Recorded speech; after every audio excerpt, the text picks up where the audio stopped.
Heartwood Hotel, Chapter 8 is called Miss Sybil's Song. As the days passed, Mona got to know the hotel and its routines. Still, there was a lot to learn. She left her duster in a room once, and another time forgot to put out acorn cookies on a pillow. But soon enough, and with very little supervision, she was cleaning rooms all by herself.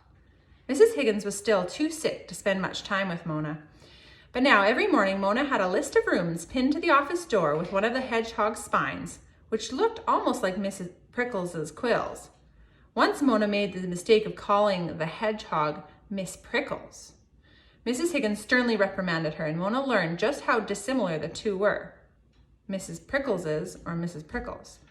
Luckily, she was saved from further lecturing by a sneeze. Achoo! She needs a good rest, said Tilly. How could you think she looks like Miss Prickles? Huh! There were no sneezes to save Mona from Tilly. Tilly, however, was strangely quiet and distracted when the squirrels, 15 from different parts of the forest, arrived. During their meeting in the ballroom, the squirrels were serious. But as soon as the meeting was over, they drank lots of malted honey, which led to flying squirrels soaring down the stairs, nut-cracking competitions, and once balcony jumping, which Mr. Heartwood was not pleased with. These squirrels were interesting guests. Mona and Tilly had to clean up the squirrels' messes. One time, Tilly even left her own duster in a room. When Mona rescued it, Tilly was actually nice and thanked her.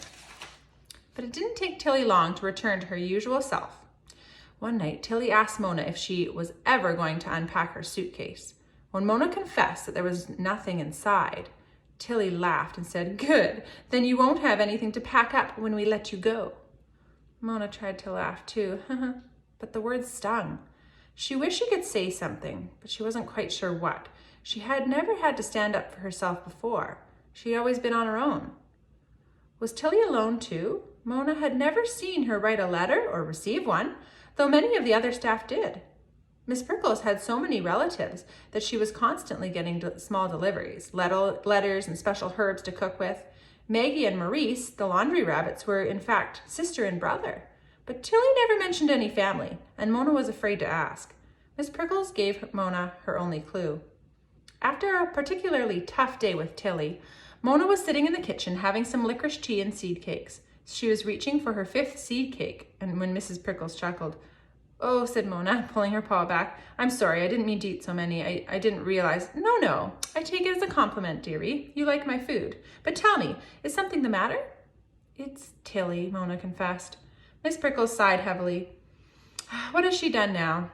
"Nothing exactly. She's just so mean to me all the time.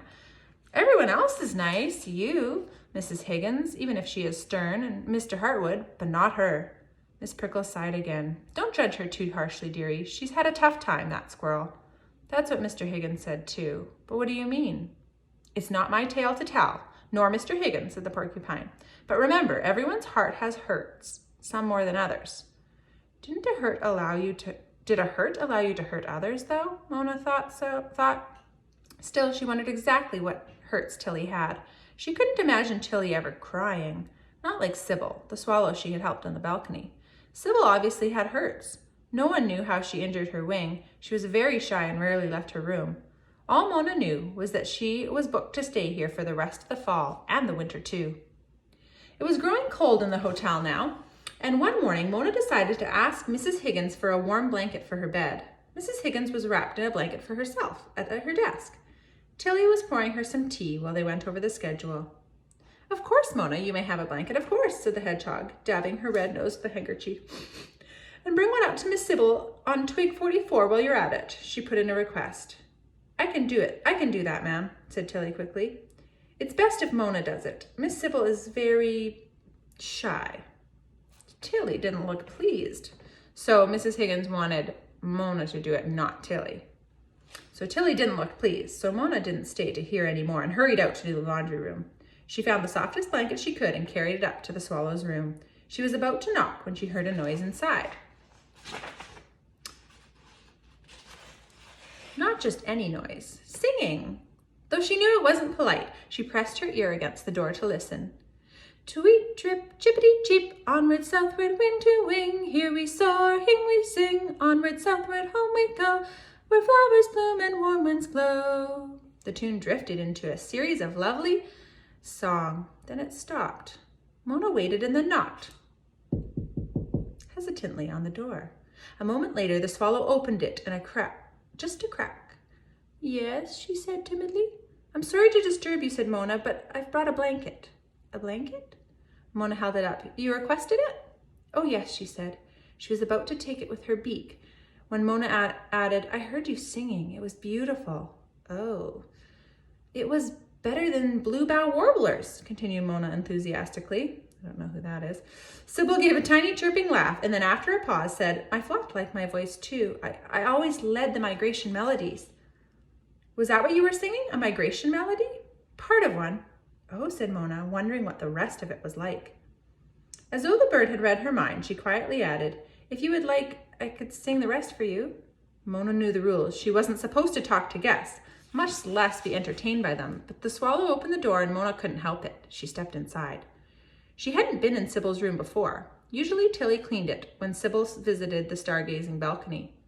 Unlike the other birds' rooms on the twig floor, which had bird bath built into their balconies and many roosting pegs stuck into the walls, this room was bare and small, simple.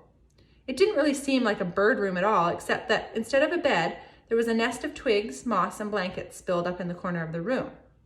There was a single peg on the wall, which looked more like a coat hook than a roosting peg. Roosting peg would be, I guess, where the birds perch. Below it was carved something that made Mona's eyes go wide. Another heart, just like the one on her suitcase, except this one said an inscription below it. Heartwood Hotel, home for all. Forever thanks, M&T. Interesting. It is so nice of Mr. Heartwood to let me stay here, Sybil explained, considering how few fernwood farthings I have. Supposedly, he's let other guests who are in need stay here too. Mr. Heartwood is really kind, agreed Mona, as she added the blanket to the nest, wondering who the other guests could be. Sybil took her place on the roosting peg, so Mona sat down on the moss rug to listen to the swallow sing.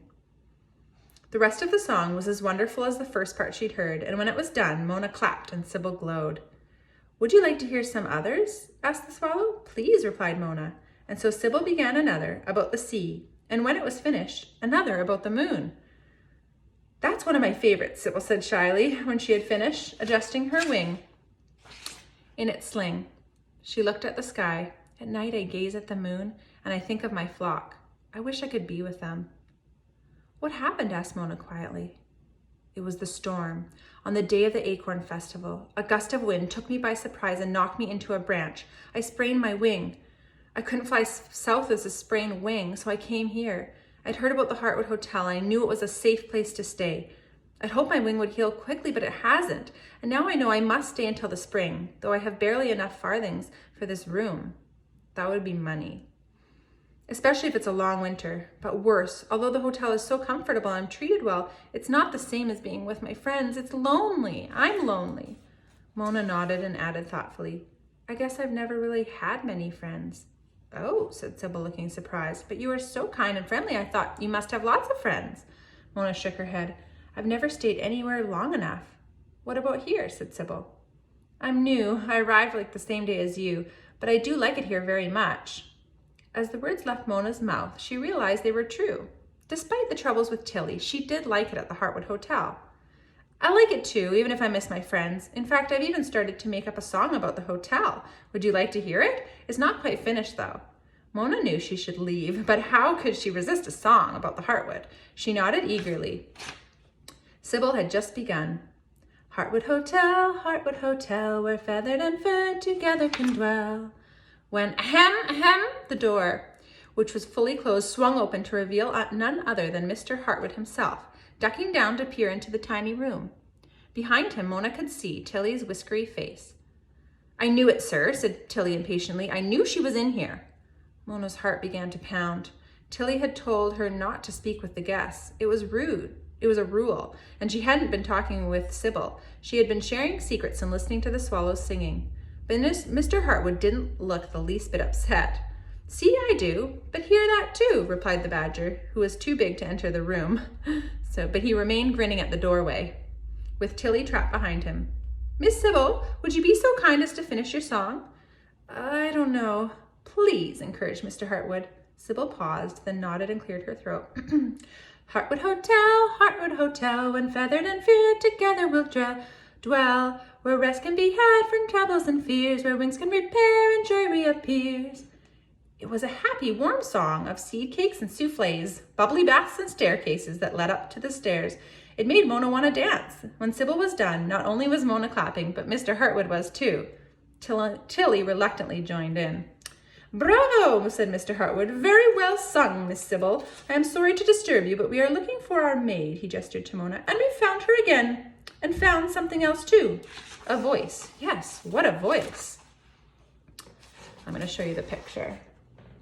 Hey, this is a pretty long chapter. We're almost done. Miss Sybil, I know this is a trying time for you, but I must ask, will you share your voice with our guests? Sybil gave a small peep, but Mona whispered, oh, everyone would love it, and perhaps it would make you stay less lonely. Sybil paused. Then she slowly nodded. I guess, one song. You've been so generous to me, Mr. Heartwood. It's the least I can do.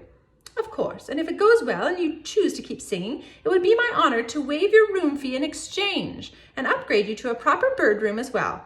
Really? Are you sure? Stammered Sybil, hopping off the peg. Sure as my fur, Mr. Heartwood grinned again, his eyes catching sight of the heart just below the peg. He tugged at his whiskers and glanced at Mona. I wonder, he gave his whiskers a twirl, then cleared his throat. Well, well, nothing's wrong that ends in song. Miss Tilly had me worried about you, Miss Mona, but no need. Keep up the good work. Thank you, said Mona. She couldn't help but smile. Said Tilly. Well, I'm glad everything turned out, sir, she said. Then they all left Sybil's room to return to work.